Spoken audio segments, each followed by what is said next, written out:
ലക്ഷ്മി നാരായണ രാജയോഗത്താൽ ഈ രാശിക്കാരുടെ ഭാഗ്യം തെളിയുന്നതായിരിക്കും. ജ്യോതിഷത്തിൽ ഗ്രഹങ്ങൾ, ജാതകം, രാശികൾ എന്നിവയ്ക്ക് വലിയ പ്രാധാന്യം തന്നെയാണ് ഉള്ളത്.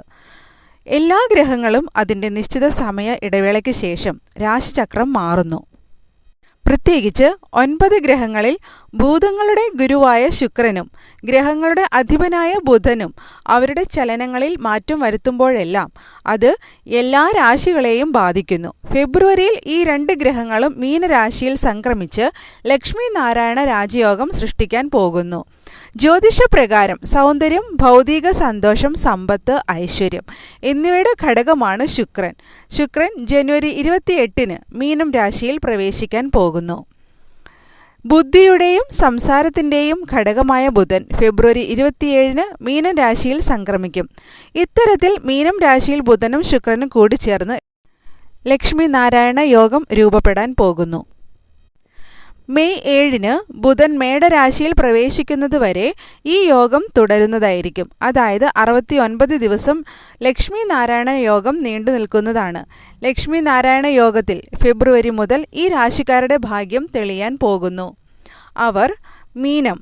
ഫെബ്രുവരിയിൽ ബുധ ശുക്ര കൂടിച്ചേരലിലൂടെ ലക്ഷ്മി നാരായണ രാജയോഗത്തിൻ്റെ രൂപീകരണം ഇവർക്ക് പങ്കാളിത്ത ബിസിനസ്സിൽ നല്ല പിന്തുണ ലഭിക്കാൻ പോകുന്നു. ഭാഗ്യം നിങ്ങളുടെ പക്ഷത്ത് തന്നെയായിരിക്കും. ശമ്പള വർധനയ്ക്കൊപ്പം പ്രമോഷൻ ലഭിച്ചേക്കാം. പഴയ നിക്ഷേപങ്ങളിൽ നിന്ന് നിങ്ങൾക്ക് നല്ല വരുമാനം ലഭിക്കാൻ പോകുന്നു. അവിവാഹിതർക്ക് വിവാഹാലോചന വന്നേക്കാം. മേടം രാശി.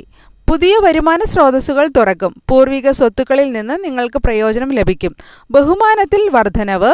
നിക്ഷേപത്തിന് സമയം അനുകൂലം. തൊഴിൽ, ബിസിനസ് മേഖലകളിൽ ധാരാളം നേട്ടങ്ങൾ. അവിവാഹിതർക്ക് വിവാഹാലോചന വന്നേക്കാം. അടുത്തത് മിഥുനം രാശിയാണ്. ഇവർക്ക് വലിയ നേട്ടങ്ങൾ ലഭിക്കും. വിദേശ രാജ്യങ്ങളിൽ ജോലി സാധ്യതയുണ്ട്. ബിസിനസ്സിൽ വലിയ ലാഭം.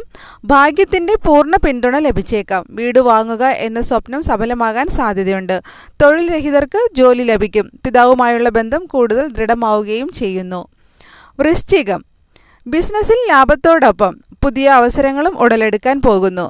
സമ്പാദിക്കുന്നതിൽ വിജയിക്കും. ഭാഗ്യം നിങ്ങളുടെ പക്ഷത്ത് തന്നെയായിരിക്കും.